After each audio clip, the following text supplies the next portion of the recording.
जो mob lynching का जो मसला है, इस पे अभी आधी जीत हुई है।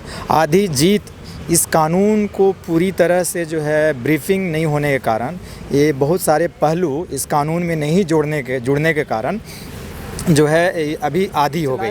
हम इसके लिए तहे दिल से शुक्रिया अदा करते हैं, लेकिन साथ साथ ये भी बोल रहे हैं कि पूर्व में हुई घटनाओं को मत भूल जाइए, क्योंकि पूर्व वाली घटनाओं का जिक्र आपने किया है, उनको इंसाफ अभी नहीं मिल रहा है।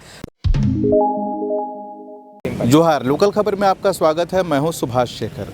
2 साल इंतजार के बाद मौजूदा हेमंत सोरेन की सरकार ने मॉब लिंचिंग पर कानून लेकर आई और इसे विधानसभा के शीतकालीन सत्र में पास भी करा दिया। काफ़ी हंगामा हुआ। विपक्ष, भाजपा, आजसू और तमाम विधायकों ने इसका विरोध किया, हंगामा हुआ। लेकिन इस बीच अब मुस्लिम समुदाय के लोग भी, इसके संगठन के लोग भी इसका विरोध कर रहे हैं। ये विरोध किन बातों को लेकर है, इस कानून में क्या कुछ खामियां हैं, यही हम जानेंगे। हमारे साथ इरफान खान साहब है। लोकल खबर में आपका स्वागत है। काफ़ी विरोध हुआ और कानून पास भी हो गया मॉब लिंचिंग पर विधानसभा में। आप क्या कहते हैं इस कानून पर? पहले तो झारखंड सरकार का आभार प्रकट करते हैं कि वे खुशी जाहिर करते हैं कि कम से कम वो इसकी ज़रूरत समझे। 2 साल जो है सरकार चलाने के बाद उनको ये पता चला कि कानून लाना चाहिए, वो कानून लाए। इसके लिए उन्हें बधाई और इसमें हम खुशी जाहिर करते हैं। लेकिन कहीं ना कहीं इसके साथ साथ ये भी बताना से हम पीछे नहीं हट रहे हैं कि यह अभी आधी लड़ाई है। जो मॉब लिंचिंग का जो मसला है, इस पे अभी आधी जीत हुई है। आधी जीत इस कानून को पूरी तरह से जो है ब्रीफिंग नहीं होने के कारण, ये बहुत सारे पहलू इस कानून में नहीं जुड़ने के कारण जो है अभी आधी हो गई। जैसे मान लीजिए कि पूर्व में जो घटनाएं हुई हैं, उसके बेस पे स्ट्रगल हुआ। सारे लोगों ने जो है धरना, विरोध प्रदर्शन किया। देश प्रदेश आपने भी लंबी लड़ाई लड़ी है, सब जानते हैं। बिल्कुल। आप लोगों ने देखा कि किस तरह से 4 बार 5 बार मुख्यमंत्री से मिलने का काम किया हम। उसके बाद फिर धरने प्रदर्शन पे मॉब लिंच विधवा संघर्ष कमेटी, देश में पहली ऐसी कमेटी बनी कि मॉब लिंच की विधवाएं और उसके पीड़ित परिवार लोग एक कमेटी बना के मॉब लिंच विधवा संघर्ष कमेटी बना करके धरने पे बैठे। इसी बापू वाटिका पे हम लोग बैठे, जिसे आप लोगों ने कवर भी किया। तो इतना सारा जो मसला हुआ कि उन पूर्व की घटनाओं के आधार पे यह जनता में आक्रोश हुआ और उसके ऊपर यह विरोध प्रदर्शन हुआ, जो सरकार तक बात पहुंची। लेकिन पूर्व की घटनाएं इस कानून के तहत आएगी कि नहीं आएगी? तकरीबन झारखंड में 2014 के बाद 53 ऐसी मॉब लिंचिंग की घटनाएं हैं जो सभी संप्रदाय, सभी समुदाय, सभी जाति वर्ग से जुड़े हुए हैं। इसे उन्हीं की चिंता है आपको? बिल्कुल, सारे लोग हैं इसमें। ऐसा नहीं कह रहे हैं कि सिर्फ मुसलमानों की मॉब लिंचिंग हुई। अलग बात है कि 100 में 80% हमारा मुसलमानों का, भाइयों का लिंचिंग हुआ, दलितों का लिंचिंग हुआ, आदिवासियों का लिंचिंग हुआ और 1-2 कुछ हिंदू परिवार का भी लिंचिंग हुआ। तो ये हम ये पे नहीं जाना है। ज़्यादा शिकार अलग बात है कि मुस्लिम कौम हुआ है, लेकिन लिंचिंग झारखंड राज्य, ये अभी लोकसभा में, पिछली बार लोकसभा में ये बहस में आया था कि झारखंड में सबसे ज़्यादा मॉब लिंचिंग हुई है। झारखंड मॉब लिंचिंग का पैड बन चुका है। 2-3 तरह के फैक्ट्स हैं, जैसे कि मुआवजा 25 लाख तक मुआवजा है। नहीं, 5 से 25 लाख का मुआवजा है, ये फिक्स नहीं किया गया है। हाँ, फिर उसके बाद कौन डिसाइड करेगा कि मृत्यु होने के बाद, आप ये जाहिर कर रहे हैं कि मृत्यु होने के बाद 5 से 25 लाख का, ये फ्लेक्सिबिलिटी क्यों नहीं हो रहा कि मॉब लिंचिंग में अगर कोई मारा गया तो उसको 25 लाख का मुआवजा मिलेगा? ये क्यों नहीं? आप 5 पकड़ा करके निपटा देंगे। आपने 50 का डिमांड हमने किया था। 50 लाख का डिमांड किया था। ठीक है, 25 देते, लेकिन फिक्स तो करते। 5 से 25 मतलब 5 से 6 भी दे देंगे, 6.5 भी दे देंगे, 10 भी दे देंगे। ये फ्लेक्सिबिलिटी क्यों?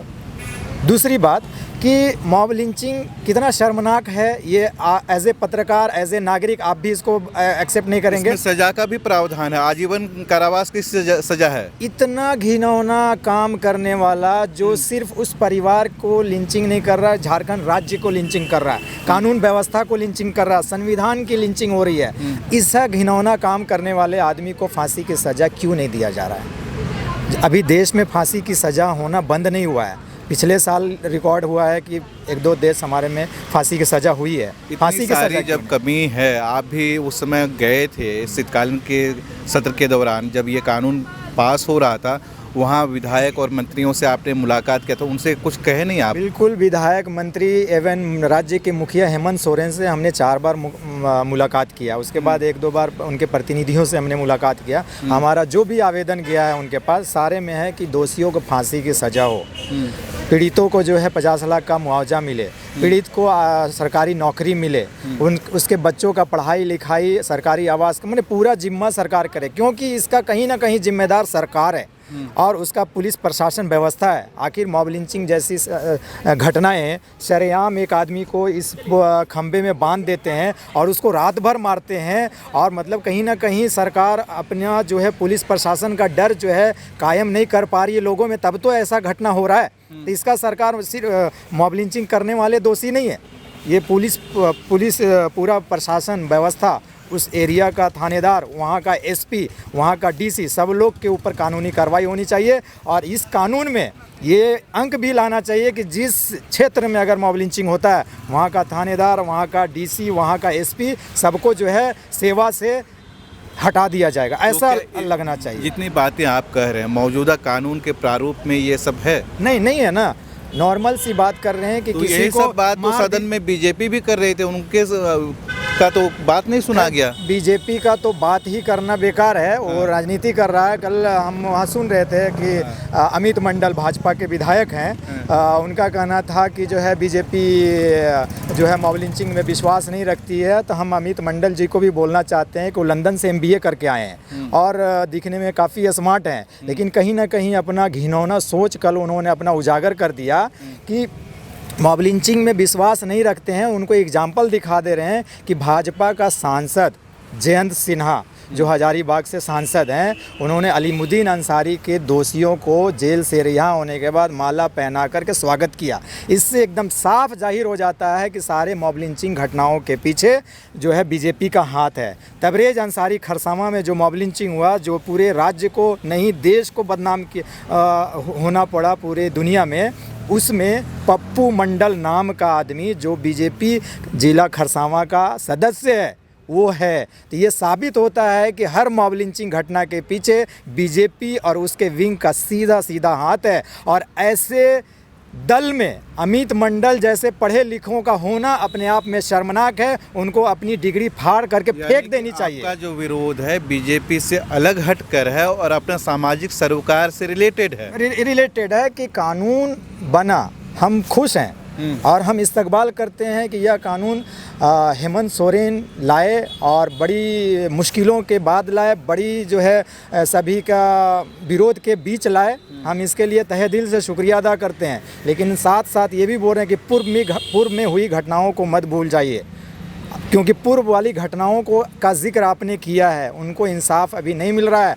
अभी तबरेज़ अंसारी केस में गवाही सही से नहीं हो रहा है और सारे कल्प्रिट छूट जाएंगे, हम लिख के दे रहे हैं। आप लंबे समय से इसके लिए लड़ाई लड़ रहे हैं, तो क्या वो लड़ाई अभी जारी रहेगी या फिर यहाँ के बाद कानून आने के बाद थम जाएगी? नहीं, लड़ाई अभी जारी है। हम शुरुआत में मैंने बोला कि यह जो है लड़ाई अभी आधी कंप्लीट हुई है, आधी जीत हुई है। जब तक इसको अंजाम तक न पहुँचा देंगे, मैंने कसम खाया कि हम मॉब लिंचिंग का विरोध करते रहेंगे, मॉब लिंचिंग के लिए इंसाफ, पीड़िताओं के लिए इंसाफ के लिए लड़ते रहेंगे। ये हम मतलब ये अभी आदि हम मिलेंगे, मुख्यमंत्री से हमने अप्रोच किया हुआ है कि हम मिलेंगे। एक तो उनका शुक्रिया आभार प्रकट करेंगे और दूसरा ये करेंगे पूर्व की घटनाओं के ऊपर उनका क्या राय है, क्योंकि हमने जो भी आवेदन दिया सब में ये लिखा हुआ है कि फांसी की सज़ा, आखिर बंगाल में, पड़ोसी राज्य बंगाल है, वहाँ फांसी की सज़ा होती है मॉब लिंचिंग में, झारखंड में क्यों नहीं? कब तक होगी फांसी की सज़ा? ऐसे भी नॉर्मल किसी की हत्या पे ऐसे नॉर्मल कानून जो है राज्य में, देश में है कि अगर किसी को कोई मार देता है तो उसको उम्र कैद की सज़ा होती है। इसमें नया क्या है? आप बता दीजिए कि नया क्या है भाई? नॉर्मल सा किसी का मर्डर पे उम्र कैद की सज़ा है, तो मॉब लिंचिंग वाले बिल में स्पेशल क्या है? दूसरी बात, फास्ट ट्रैक कोर्ट की बात कहीं नहीं है इसमें। हमारा डिमांड था कि 3 महीना से 6 महीना के भीतर सरकार इसको सुनिश्चित करे फास्ट ट्रैक कोर्ट का कोई जिक्र नहीं है, क्योंकि मॉब लिंचिंग की घटनाएं जब होती है वो एक प्रायोजित होती है, एक दल विशेष का इसके पीछे ताकत होता है, और वो घटना करने के बाद सारे साक्ष्य को मिटाते हुए हैं, क्योंकि वो एक्सीडेंटल घटना नहीं होता है, तो साक्ष्य को मिटाते हैं। तो आप जो नॉर्मल जो हमारा न्यायपालिका का जो सिस्टम है साल दर साल जो चलता है, उसमें सारे साक्ष्य मिटा दिए जाते हैं, गवाहों को जो है मोटिवेट कर दिया जाता है, गवाहों को कहीं ना कहीं डराया धमका दिया जाता है, गवाही सही से नहीं हो पाती है, जिसके कारण छूट जाते हैं। तो इसको मॉब लिंचिंग जैसी शर्मनाक घटना को अगर जो है सरकार इस बिल में फास्ट ट्रैक कोर्ट के लिए एक टाइम बॉन्ड कर देती, तो ताज़ा घटना का जो है साक्ष्य मिटाया नहीं जाता। ताज़ा जब घटना होती है तो खुद मुजरिम भाग जाते हैं, 2 महीना 4 महीना 6 महीना छोड़ देते हैं। तो उस दौरान सारे साक्ष्य पुलिस प्रशासन उसको कलेक्ट करती, न्यायालय में प्रस्तुत करती, और उसके बाद उन लोगों को सजाए मौत मिलता। तो इस तरह का हमारा मामला था, लेकिन ऐसा कुछ नहीं हुआ। तो इसलिए ये आधी लड़ाई है। अभी मॉब लिंचिंग पे एक अच्छा कानून के लिए हम लगातार डिमांड करते रहेंगे और सरकार से मिलेंगे कि सरकार इसमें 2-3 मुद्दों को जोड़े, तभी जो है होगा। बहुत बढ़िया है। हम बात कर रहे थे इरफान खान साहब से, जो मॉब लिंचिंग की खामियों के बारे में बता रहे थे। इसका विरोध बीजेपी ने सदन के अंदर भी किया था, लेकिन इनका जो आपत्ति है उससे अलग हटकर, और इसके लिए ये मुख्यमंत्री से बात करेंगे और हर खामी का दूर करने के लिए उनसे अनुरोध करेंगे, और आंदोलन भी इनका जारी रहेगा। हर अपडेट देंगे इससे जुड़ा हुआ। बने रहिए लोकल खबर के साथ।